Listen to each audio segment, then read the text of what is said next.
Vamos a iniciar la ronda de preguntas. Hay unas tarjetas que las azafatas van a recoger. Yo animo a que hagan las preguntas por escrito para poder aglutinarlas algunas y aprovechar así el tiempo mejor. La primera pregunta, no obstante, Federico quería hacer una pregunta y teniendo en cuenta que nos vas a tener que dejar en unos minutos rumbo al aeropuerto, pues Federico, si quieres empezar tú con la primera pregunta. Sí, le he pedido a Santi tener la oportunidad, mientras van pensando las preguntas y pasándoselas a la mesa, de hacer la primera pregunta porque por una causa sobrevenida me tengo que marchar al aeropuerto enseguida, con lo cual, primero de todo, les pido disculpas a ustedes y especialmente a Belén.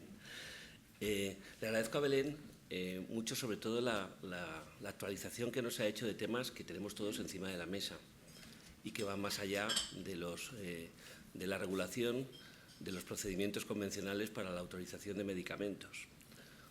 Son temas que los tenemos todos los días en los medios, que hay mucha discusión sobre ellos, como es el Adaptive Licensing, sobre el que hay muchísima expectativa, otras vías de acceso acelerado a los fármacos, y comparto con Belén además de que el rol de la agencia es mucho más allá que la simple autorización de medicamentos y el seguimiento del mercado.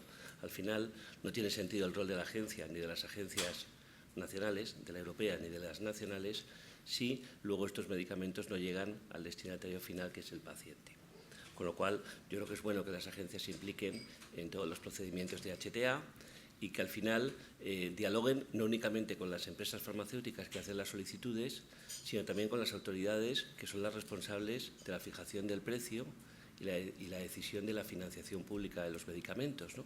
De poco nos vale que haya mecanismos de acceso temprano para terapias innovadoras, disruptivas. Estoy de acuerdo, por cierto, en todo el tema terminológico, que es importante unificar criterios y que hablemos todos de lo mismo, y vuelvo a insistir, y también que metamos en el loop a las autoridades competentes en materia de precio y financiación pública, que cuando hablamos de innovación disruptiva lo sea para las tres partes, lo sea para la industria, lo sea para las autoridades reguladoras, para la Agencia Europea y las agencias estatales, y lo sea, lógicamente, también para aquellas autoridades que toman las decisiones en materia de inclusión de la prestación farmacéutica de los productos. Mi pregunta a Belén precisamente va orientada en esto.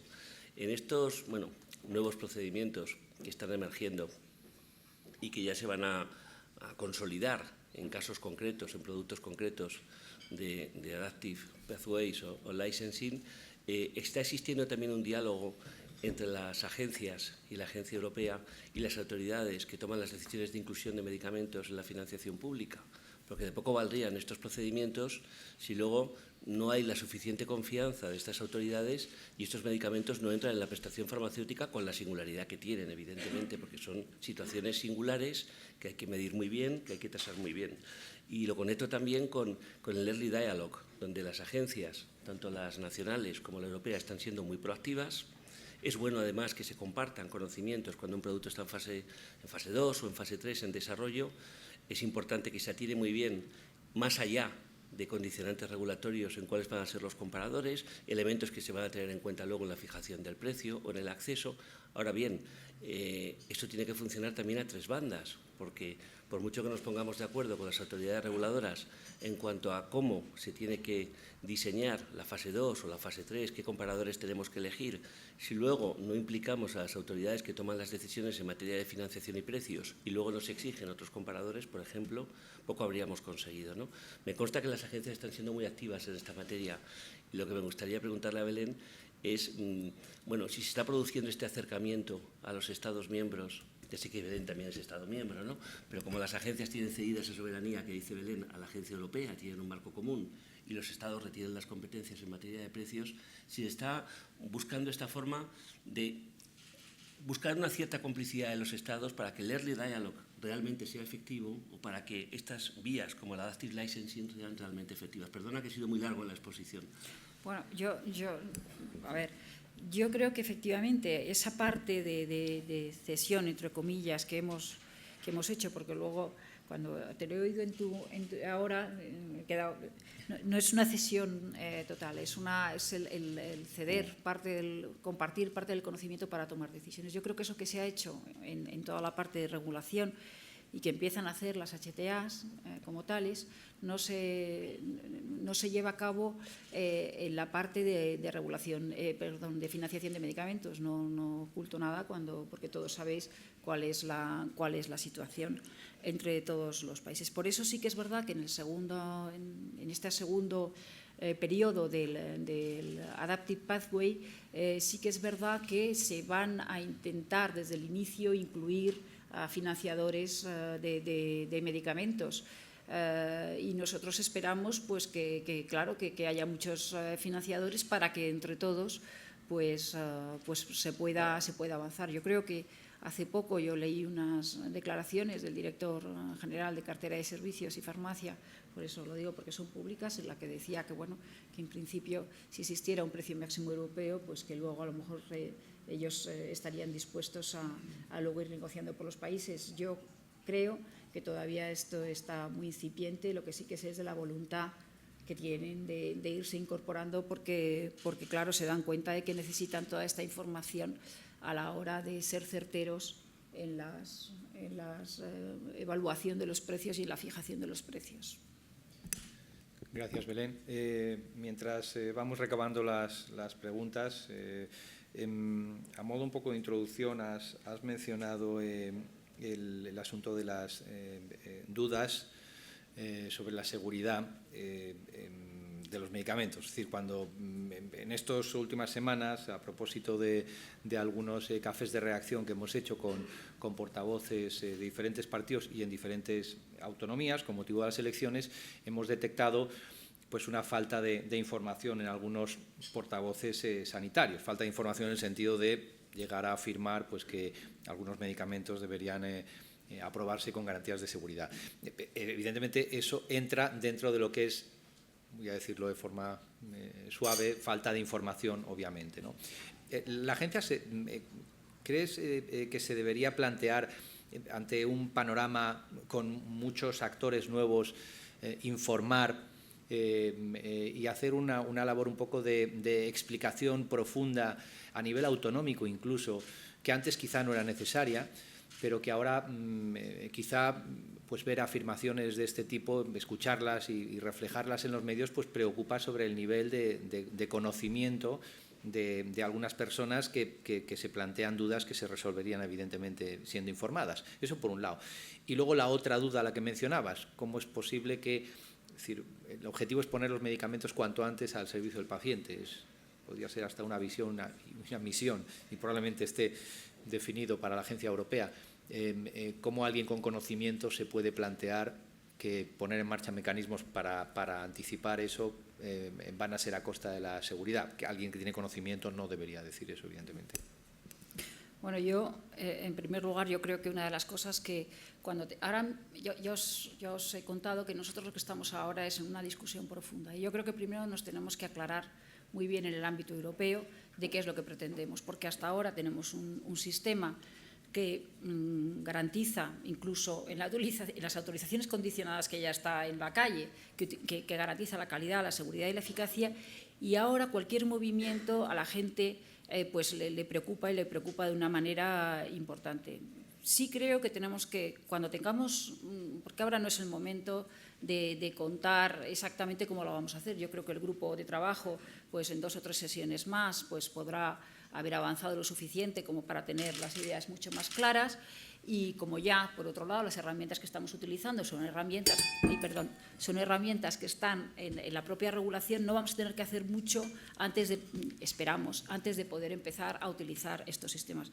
Y yo creo que sí, que entonces tendremos que, ahora mismo lo que tenemos que hacer es empezar a decir que lo que estamos haciendo no tiene nada que ver con dar menos seguridad, que nunca los medicamentos han sido tan seguros como ahora. Recordemos que en un momento determinado los medicamentos se autorizaban en base a ensayos clínicos y entonces pues después toda la parte post autorización del ciclo de vida del medicamento, no tenía las garantías de conocimiento que tenemos ahora. Tenemos 50.000 herramientas, entre otras cosas porque ha evolucionado muchísimo las posibilidades de conocimiento con las bases de datos, con pues ahora con toda la regulación de las nuevas farmacovigilancia. Luego tenemos medicamentos ahora mismo segurísimos y, desde luego, después de haber llegado a estas garantías de seguridad, yo creo que no tiene ningún sentido volver hacia atrás. Cuando los medicamentos se aprueben en estas condiciones, no van a tener un nivel de riesgo mayor que lo que tienen ahora. Lo que sí que pueden tener es un nivel mayor de incertidumbre, una incertidumbre que compartiremos, en ese caso, con los pacientes que formarán parte de estas decisiones. Y vuelvo a insistir, no menos seguridad y sí trabajar más con industria y con pacientes, con los reguladores, con las HTAs, con los reguladores de precios, para intentar entre todos el identificar en qué momento de seguridad, que tiene que tener seguridad, ese medicamento puede ya empezarse a utilizar en subpoblaciones y luego, en base a los datos recogidos en la práctica clínica, el ir expandiendo la utilización de ese medicamento, que es lo que queremos. Gracias, Belén. Elena Sánchez Roche nos dice, ha puesto mucho énfasis en la importancia del acceso a los medicamentos para todos los pacientes. ¿Cómo van a ayudar desde la Agencia Española a que esto sea una realidad y evitar evaluaciones regionales que crean inequidad dentro de España?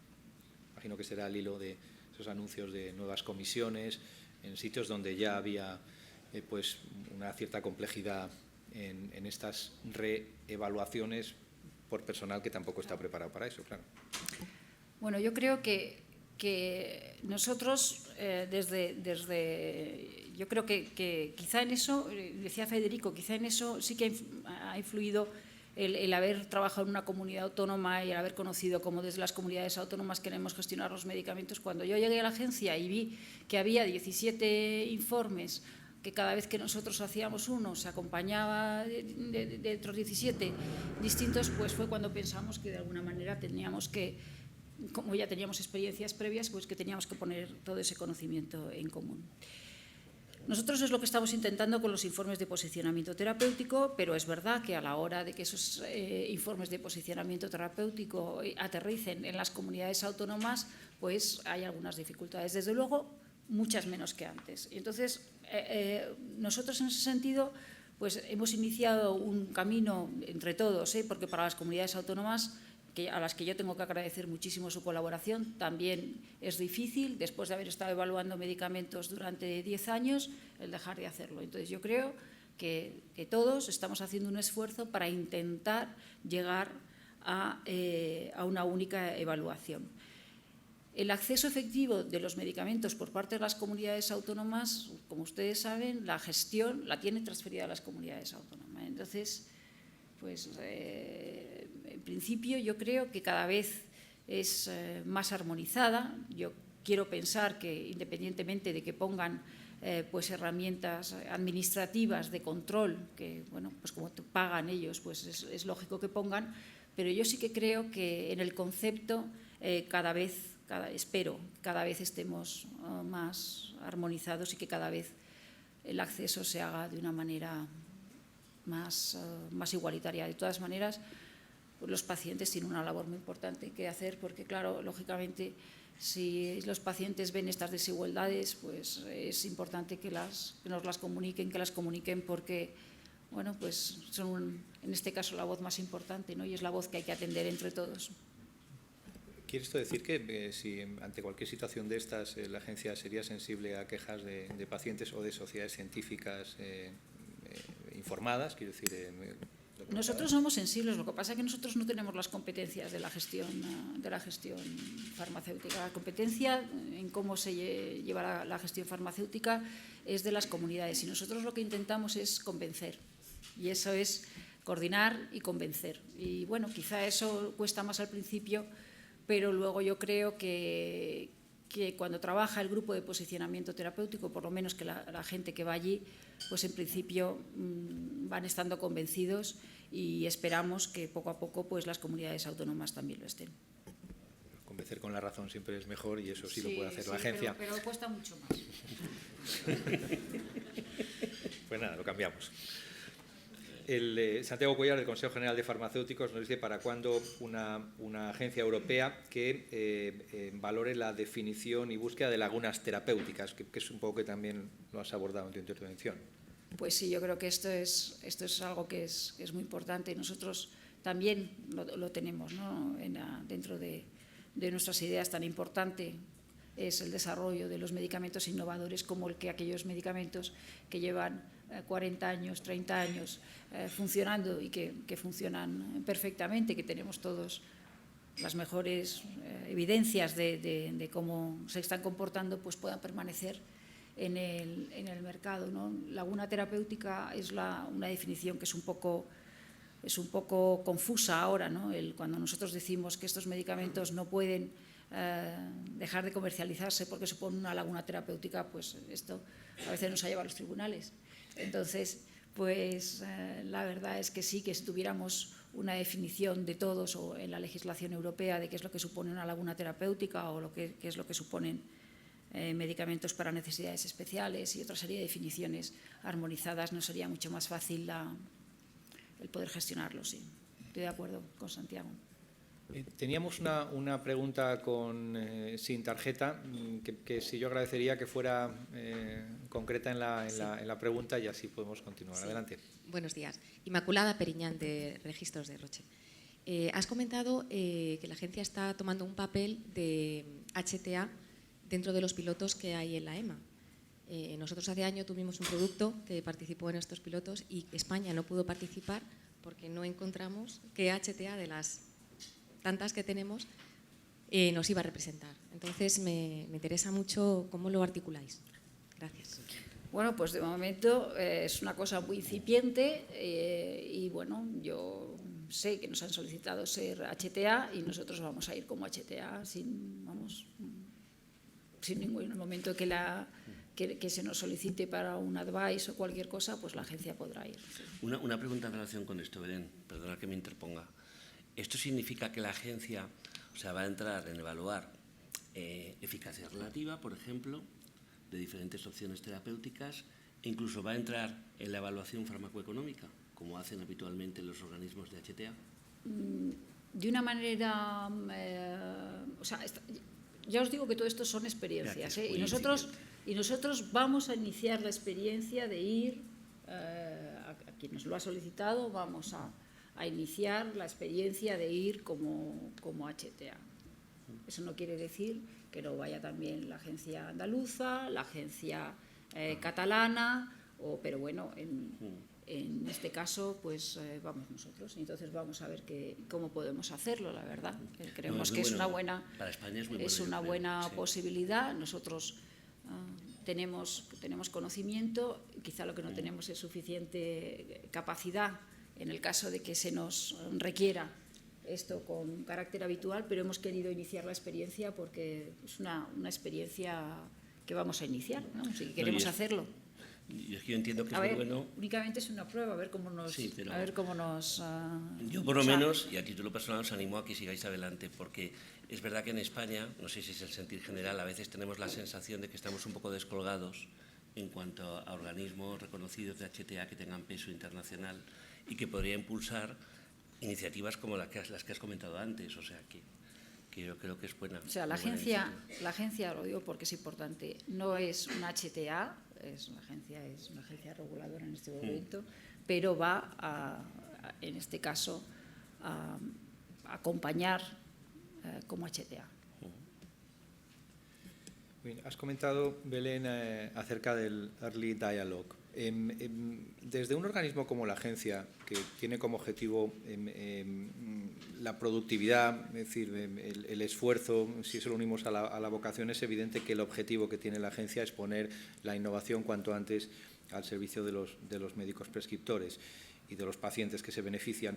Pero muchas veces ese early dialogue se convierte en algo así como un early blocking dialogue. Es decir, ¿qué me va a caer a mí con esto?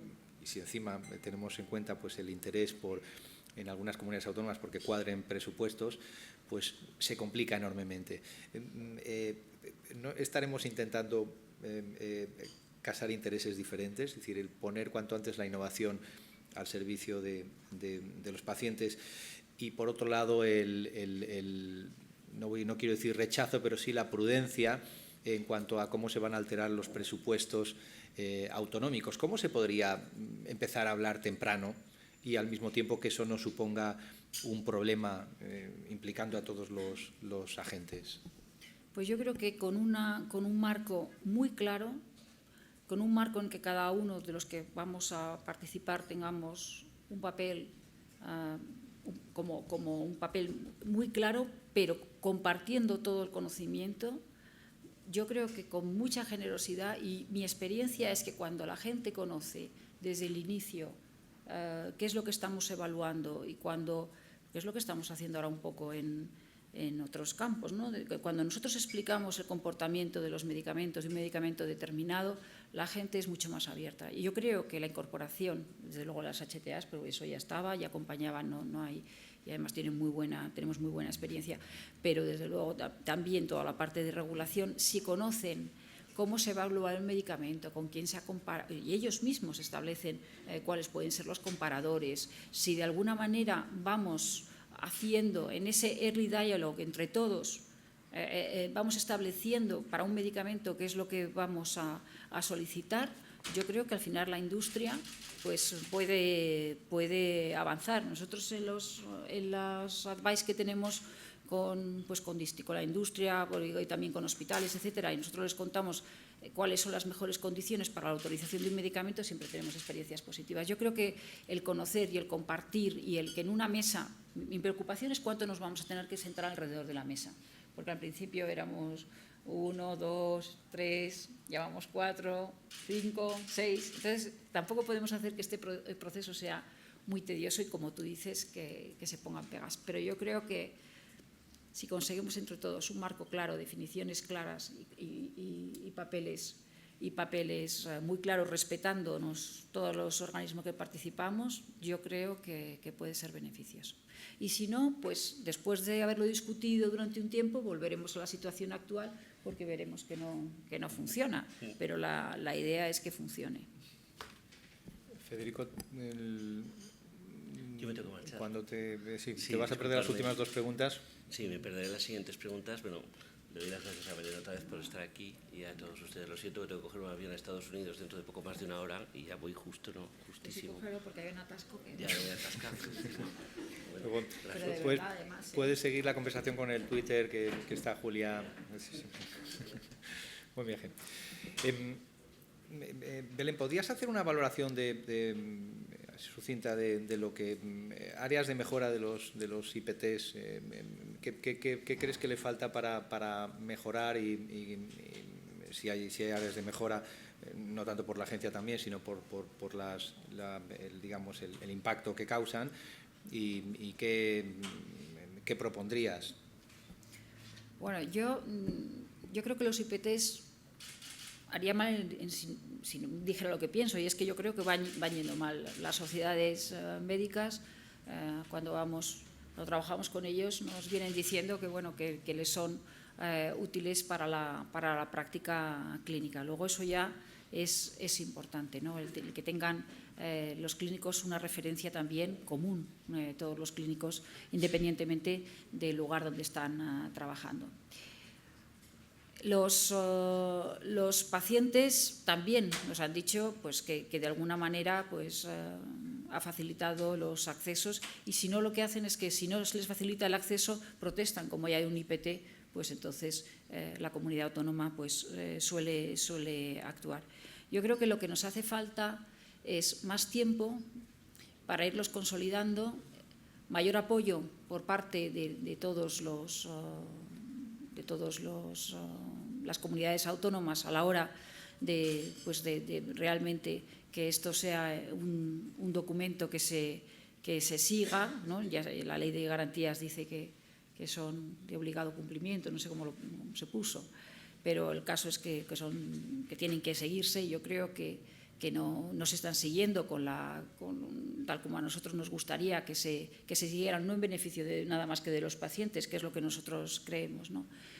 Y bueno, yo creo que también pues, hay una discusión que en un futuro pues, se podrá abordar, porque es la que quieren las comunidades autónomas y tenemos que ver de qué manera vamos a poder ir avanzando en todo lo que son otro tipo de aspectos a incorporar en el posicionamiento terapéutico, que es muy difícil porque todos los aspectos económicos que nos dicen que incorporemos, nosotros cuando hacemos el informe de posicionamiento terapéutico no conocemos el precio que se va a dar a los medicamentos, luego difícilmente vamos a poder hacer estudios, pero sí que a lo mejor podemos ir dando pistas para que después se utilice, que ahora ya se utiliza en la fijación de los precios por parte de la Comisión Interministerial de Precios, pero también para que las comunidades autónomas puedan situarlos desde un punto de vista también económico, en las posiciones que tienen. Se ahorrarían las comunidades autónomas un montón de tiempo y esfuerzo si hicieran más caso de los IPTs, sin duda, ¿no? Contigo por esta proliferación. Sí, lo que pasa que yo insisto, yo he trabajado yo soy de una comunidad autónoma, yo soy del INSALU, era la responsable de farmacia en el INSALU y yo sé que las comunidades autónomas tienden a matizar, a veces innecesariamente, algunos aspectos. Y por lo tanto, pues lo que sí que es muy importante es que el grupo continúe, que el grupo sea más ágil en el liberar estos informes de posicionamiento terapéutico, que estos informes de posicionamiento terapéutico vayan sirviendo para la fijación de precios y que las comunidades autónomas, efectivamente, que lo sigan más, claro, eso también es mi deseo, pero que creo que hace falta tiempo. Si alguien tiene alguna pregunta, por favor, apuremos el tiempo, pero vamos a ser puntuales porque la directora pues no lo ha comentado y todos tenéis una agenda complicada. Pero hay una experiencia muy interesante de la Agencia Europea, que somos todos, que es la Agencia Española, como matizas muy bien. Precisamente a eso me refiero. El año pasado pusieron en marcha un piloto en relación a poner a los evaluadores con la posibilidad de escuchar experiencias de pacientes reales. Que esto muchas veces, cuando se trata de alguien que está desconectado de la realidad, pues igual está muy bien ver lo que piensa un paciente sobre el efecto que le ha causado un medicamento en su vida, ¿no? ¿Tienes noticia? ¿Has podido contrastar con otros colegas o con gente de tu equipo o tú misma qué impacto tienen estas reuniones y qué idea tiene la agencia? Esto responde a la idea hace ya unos años anunciadas por la agencia de incorporar a los pacientes en las decisiones. Es un primer paso porque son experiencias personales. Bueno, yo creo que es muy incipiente. Entonces, la incorporación de los pacientes que la Agencia Europea se está haciendo poco a poco, pues lo que efectivamente hoy es experiencias, pero claro, esas experiencias que las tienes que tener en cuenta y que yo creo que es bueno que las oigamos todos los que he dicho que tenemos que intervenir, todos los tenemos que oír, pero estas experiencias, pues lógicamente luego hay que traducirlas en posibilidades, porque hay veces que determinadas informaciones dadas a los pacientes hacen que tengan unas mayores esperanzas en estos medicamentos y cuando han ido a los public hearings, pues resulta que es que van ya con unas ideas de que es que de que esto ya, o sea, oyen algo y que se creen que ese medicamento lo van a tener ya mañana y entonces a veces de momento todavía yo creo que no están siendo lo suficientemente productivas como para poder. Tenemos que avanzar mucho con los pacientes, tenemos que escucharles, por supuesto, pero tenemos que también incorporarles al conocimiento de regulación que nosotros tenemos, porque si no, pues únicamente llegan a la parte final, a la parte de sus deseos, y es verdad que a veces no, ellos tienen unas expectativas que luego por parte nuestra no las cumplimos. Me imagino que en ese sentido será importante la incorporación de las sociedades científicas a esa opinión de los pacientes. Evidentemente, cualquier asociación de pacientes sabrá mucho del sufrimiento, por decirlo de alguna forma, de la enfermedad, pero en cuanto al conocimiento, de la mano de la sociedad científica siempre se completa. Teníamos a Pilar Garrido, quería hacer una... Gracias por la intervención, Belén. La verdad es que ha sido muy interesante. La pregunta va dirigida a un tema que tú has comentado sobre las definiciones, ¿no? Yo creo que en el futuro definir qué es el valor añadido, la innovación es crucial. Entonces, si se está planteando desde Europa, en lo que a nosotros nos compete, la Sociedad Española de Oncología Médica, la Sociedad Europea, ASCO, está haciendo sus propias definiciones. ¿Esto cómo se integra? Porque, claro, luego no puede haber una definición de innovación, de valor por parte de una agencia reguladora que no vaya en la misma línea la de las sociedades científicas, tal. ¿Cómo se aborda armonizar esto para que todos digamos lo mismo, ya no solo agencias reguladoras, sino los demás, ¿no? Pues ahí tenemos una dificultad muy importante, y es que como todos tenemos el máximo interés en que las cosas se hagan pronto y bien, pues es verdad que estamos tomando líneas que a veces son líneas divergentes en las definiciones, y es muy importante. Entonces, yo creo que la Comisión Europea, en este caso, como es la que ha asumido lo del papel, que yo creo que es una de las mayores oportunidades que vamos a tener, el Safety and Timely Access to Patients for Medicines or from Medicine to Patients, yo creo que es una de las mejores iniciativas que hemos tenido. Entonces, yo creo que allí es donde se tienen que establecer todas estas definiciones. Y creo que es bueno que todos pensemos y que es bueno que todos lleguemos a definiciones propias, pero que en un momento determinado, porque nos ayudan primero a pensar el tema, a intentar resolverlo y a seguir avanzando. Y eso es muy importante. Pero yo creo que cuando esto salga a audiencia pública y ya se vayan estableciendo distintas definiciones, pues será el momento en el que vosotros podréis aportar lo vuestro, todos podremos ir tocando pues definiciones, y al final espero que se apruebe un documento, que sea un documento que nos sirva a todos de referencia y no tengamos, como ahora tenemos, definiciones en las guidelines de la EMA, que las seguiremos teniendo, porque como esas prácticamente surgen y las tenemos que incorporar de una manera muy ágil, pues las seguiremos teniendo. Pero que cuando estemos hablando de algo tan importante como el acceso de los pacientes, todos, y de la innovación, todos estemos utilizando las mismas definiciones. Yo creo que siempre, yo creo que en este caso, ahora ya siempre, en este caso a través de la Comisión. Pues estamos on time, nos hemos pasado un pelito para cumplir un poquito el horario, teniendo en cuenta que hemos empezado un poquito más tarde. Belén, no sé si quieres añadir alguna cosa, al margen de eso decirte que desde luego nos has dado muchas claves muy interesantes y sobre todo nos has dado mucha seguridad. Bueno, pues no, yo sí, yo lo de esas hombre, yo creo que tengo aquí pues a un grupo de profesionales magníficos como para que entre todos vayamos trabajando cada vez que podamos en la introducción de esa idea, que la innovación no significa, y que los diferentes sistemas que vayamos a utilizar para incorporar la innovación en ningún caso van a disminuir las garantías de seguridad de los medicamentos. Y eso es, para mí es lo fundamental, porque si no, los pacientes y los ciudadanos no nos lo van a permitir. Nosotros no lo vamos a hacer, pero es que ellos tampoco nos lo permitirían. Yo no lo permitiría como ciudadana. Pues muchas gracias, Belén, y muchas gracias a ustedes por la asistencia.